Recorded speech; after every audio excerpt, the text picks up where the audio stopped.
श्रीगुरुभ्यो नमः। हरि ओम। अघोरेभ्यो तघोरेभ्यो घोरघोरतरेभ्यः सर्वेभ्यो सर्वेभ्यो नमस्ते अस्तुर्धरूपेभ्यः। सर्वं श्री परमेश्वरानुग्रहराक्षसित्यर्थं। చాలా మంది వరకు కూడా డేట్ ఆఫ్ బర్త్లు టైము ప్లేస్ ఆఫ్ బర్త్లు తెలియక గురువుగారు పుట్టుమచ్చల ఆధారంగా కూడా జాతకం చూడవచ్చా, అవి కూడా అవకాశం ఉందా అనేటువంటి ప్రశ్నలు చాలామంది అడుగుతున్నారు. పుట్టుమచ్చల ఆధారంగా కూడా మనిషి యొక్క స్థిరత్వాలు మారుతూ ఉంటాయండి. ఖచ్చితం. అమావాస్య రోజు ఆడపిల్ల పుడితే అమ్మవారి అనుగ్రహం కలుగుతుంది అని అర్థం. మంగళవారం రోజు ఆడపిల్ల పుట్టి కాళ్ళ దగ్గర అంటే పాదం దగ్గర నుంచి మోకాల వరకు కూడా పుట్టుమచ్చుంటే ఆ అమ్మాయి ఖచ్చితంగా విద్యావంతురాలు అవుతుంది.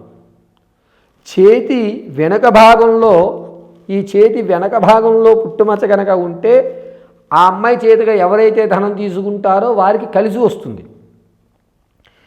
ఈ యొక్క నుదిటి భాగం దగ్గర ఇక్కడ కానీ ఈ భాగంలో ఎక్కడన్నా సరే పుట్టుమచ్చ ఉంటే కనుక ఆ అమ్మాయి కాస్త ఇబ్బందిదాయకమైన ఆరోగ్య సమస్యలు, అది అబ్బాయి కానీ అమ్మాయి కానీ ఎవరైనా సరే ఈ భాగంలో కనుక పుట్టుమచ్చ ఉంటే ఆరోగ్యమైన సమస్యలు ఏర్పడుతుంటాయి. కొంతమందికి కంటి భాగంలో ఇక్కడి నుంచి ఇక్కడి వరకు పుట్టుమచ్చలు ఉంటుంటాయి. ఇటువంటి పుట్టుమచ్చలు ఉన్నటువంటి వారు సిక్స్త్ సెన్స్ని కానీ లేకపోతే ఏంటంటే ఆలోచించే విధానం కానీ కొత్తగా ఉంటుంది. ఈ భాగంలో పుట్టుమచ్చ ఉండడం వల్ల ఇక్కడ కానీ ఈ కొంతమందికి ఇక్కడ ఉంటుంటుంది పుట్టుమచ్చ. ఇలా ఉండడం వల్ల వీరు అనుకున్నటువంటి పనుల్లో దిగ్విజయమైనటువంటి విజయాన్ని సాధిస్తూ ఉంటారు. కొంతమందికి అండి ముక్కు దగ్గర ఇక్కడ ఉంటుందండి పుట్టుమచ్చ. ఇక్కడ కానీ ఈ భాగంలో కానీ పెదం పైన కానీ పెదం కింద భాగంలో కానీ గడ్డం పై భాగంలో కానీ ఇక్కడ భాగంలో కానీ ఈ ఏరియాలో ఎవరికన్నా సరే పుట్టుమచ్చ ఉంటే అటువంటి వారు వారి యొక్క ఎదుటి మనిషిని ఈజీగా చదవగలుగుతారు. మనసు ఎదుటివారి మనసును చదవడం, ఎదుటివారిని ఈజీగా అర్థం చేసుకోవడం, అతన్ని లోపరుచుకునేటువంటి అవకాశం ఉండడం ఇక్కడ ఇక్కడ ఇక్కడ ఈ భాగంలో పుట్టుమచ్చ ఉన్నటువంటి వారు. ఇక కొంతమంది వారికి మెడ భాగంలో కానీ ఇక్కడ కానీ చెస్ట్ దగ్గరలో కానీ అదేవిధంగా ఈ భుజస్కంధాల దగ్గర కానీ పుట్టుమచ్చలు ఉంటాయి. ఇటువంటి వారు ఆలోచన ఎదుటివాడి యొక్క ఆలోచనే తన ఆలోచనగా భావించుకుని నడుస్తూ ఉంటారు. వాళ్ళు కొన్నారు, నేను ఎందుకు కొనకూడదు, వాళ్ళ దగ్గర ఉంది నాకు ఎందుకు లేదు, ఇలా ఎదుటి వారిని ప్రశ్నించుకోవడమే జీవితాంతం నడుస్తూ ఉంటుంది. కొంతమందికి చెస్ట్ దగ్గర పుట్టుమచ్చలు ఉంటుంటాయి. ఈ చెస్ట్ దగ్గర పుట్టుమచ్చ ఉన్నటువంటి వారు వారి యొక్క స్థితిగతులు అనేటువంటి ఎప్పటికెప్పుడు మార్చుకుంటూనే ఉంటారు. ఎంతసేపు ఒకే స్థలం వద్ద ఎక్కువసేపు ఉండలేరు. ఈ చెస్ట్ దగ్గర పుట్టుమచ్చ ఉన్నవారు ఒకరితో కాకుండా వేరే వారితో కూడా సంబంధం పెట్టుకోవడానికి ఎక్కువ ఆస్కారం కలుగుతూ ఉంటుంది.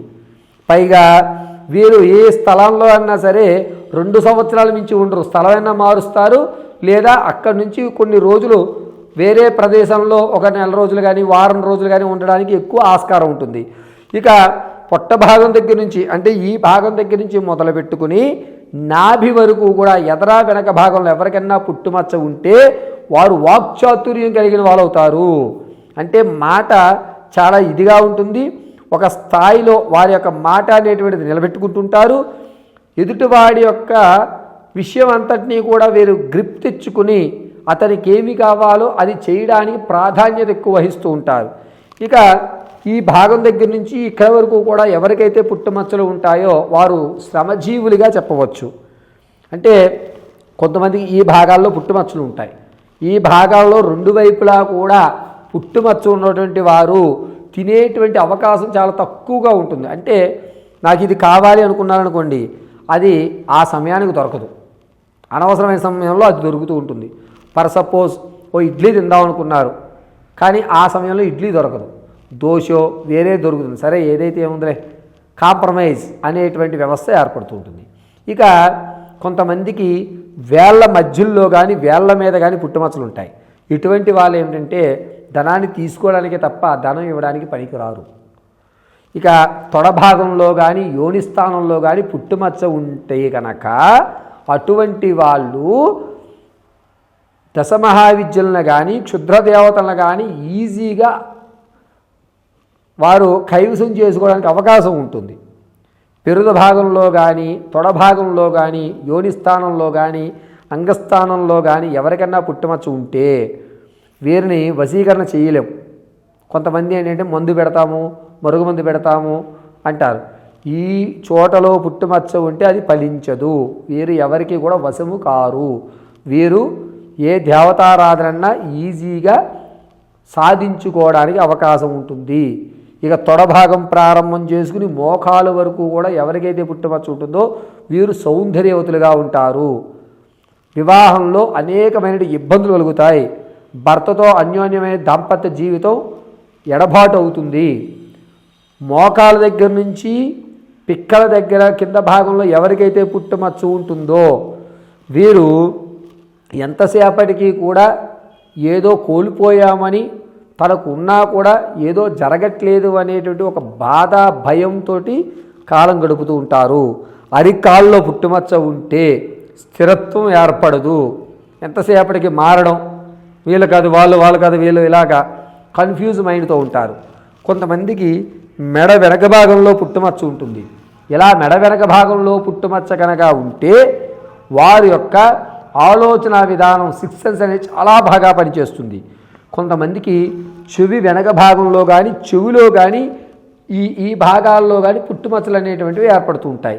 ఇలా ఉన్నటువంటి వారు పశువుల్ని, పక్షుల్ని ఎక్కువగా ఆరాధన చేయడము, సినీ ఇండస్ట్రీల్లో కానీ లేకపోతే ఈ వెనక భాగంలో కానీ, ఈ చెవు మొత్తానికి కూడా పుట్టుమచ్చ ఉన్న వాళ్ళు సినీ రంగాల్లో కానీ లేదా పక్షుల్ని, జంతువుల్ని ఎక్కువగా ఆకర్షించడం కానీ, వ్యాపారంలో ఒక ఉన్నతమైన స్థితిగతులకు రావడానికి కానీ ఎక్కువ అవకాశం లభిస్తూ ఉంటుంది. అన్నిటికంటే అద్భుతమైనది నాభి స్థానంలో ఎవరికైతే పుట్టుమచ్చ ఉంటుందో అతను అనుకున్న పనులు అనుకున్న స్థాయిలో పూర్తి అవుతూ ఉంటాయి. పైగా ఈ పుట్టుమచ్చలన్నీ కూడాను వీపు వెన్నెముక మధ్య భాగంలో ఉంటే కనుక రాజకీయంగా కలిసి వస్తుందండి. రాజకీయంగా కలిసి రావాలంటే వీపు వెనక భాగంలో పుట్టుమచ్చ ఉంటే రాజకీయంగా కలిసి వస్తుంది. వీపు భాగంలో వెన్నెముక చివరి భాగంలో కనుక పుట్టుమచ్చ ఉంటే అతడు ఏ విషయాన్నన్నా సరే, ఎంత పెద్ద విషయాన్నన్నా సరే సమస్యని క్షణాల్లో పరిష్కారం చేసేటువంటి తెలివితేటలు ఉన్నవాడవుతాడు.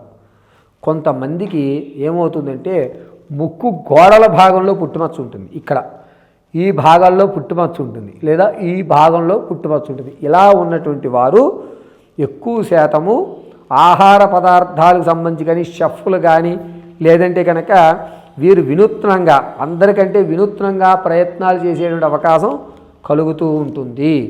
ఇక ఈ భాగం నుంచి ఈ భాగం వరకు ఎవరికైతే పుట్టుమచ్చ ఉంటుందో వారు కనుక ఆశ్లేష నక్షత్రంలో పుడతారో పరిపూర్ణమైన సుబ్రహ్మణ్య స్వామి కటాక్షం కలుగుతుంది. ఇది ఖచ్చితం. ఇక్కడ పుట్టుమచ్చ ఉన్న వారి యొక్క ధనాన్ని మనం తీసుకుంటే వారి దగ్గర నుంచి కలిసి వస్తుంది. వారు కూడా ఒక ఉన్నతమైన స్థాయిలో ఉంటారు. కాబట్టి పుట్టుమచ్చను ఆధారంగా కూడా మనం మన యొక్క స్థితిగతులను, మన యొక్క పరిస్థితులను మార్చుకోవడం జరుగుతుంది. ఖచ్చితంగా ఆ వ్యవస్థ అయితే ఉంటుంది. ఈ విధంగా ఒక్క శాస్త్రంలోనే ముఖం చూసి జాతకం చెప్పడం, చేతి రేఖలను చూసి జాతకం చెప్పడం, నాడిని చూసి జాతకం చెప్పడం, మీరు పుట్టిన date of birth, time, place of బర్త్ని చూసి జాతకం చెప్పడం, కొంతమంది మీ పేరు బలాన్ని బట్టి జాతకం చెప్పడం, కొంతమంది ఏంటంటే మీరు పుట్టిన డేటు టైము తెలియదు, ఏదో ఆ టైంలో ఏదో పేరు పెట్టేశారండి అంటారు. చేతి రేఖలు కంటే పుట్టుమచ్చ ఆధారంగా వచ్చేటువంటి జాతకం 79% ఖచ్చితమవుతుంది. జాతకంలో డేట్ ఆఫ్ బర్త్ తెలియదు అనుకోండి, నక్షత్రాలు తెలియవు, నక్షత్రం తెలియకపోతే నక్షత్ర ప్రకారంగా పేరు పెట్టడం కుదరదు. కొంతమంది పేర్లు అనేది ఏదో మన ఇష్టదైవం అనో లేకపోతే తాతగారి పేరునో అలా పెట్టేసుకుంటుంటారు. ఆ పేరు కూడా కలిసి రావట్లేదని పేర్లు మార్చుకుంటూ ఉంటారు. కానీ నాడి మారదు, అదేవిధంగా పుట్టుమచ్చ మారదు. ఇవి రెండూ కూడా ఖచ్చితమైన ప్రామాణికాలు ఇవ్వడానికి ఆధారపడేటువంటి జాతకాలుగా చెప్పడం జరుగుతుంది. ఈ జాతక విషయంలో మీకు ఏదన్నా సందేహాలు ఉంటే కింద స్క్రోల్ అవుతున్న నెంబర్ని సంప్రదించండి. మీకు పూర్తి వివరణ ఇవ్వడం అనేటువంటిది ఖచ్చితంగా జరుగుతుంది. మంగళం మహత్.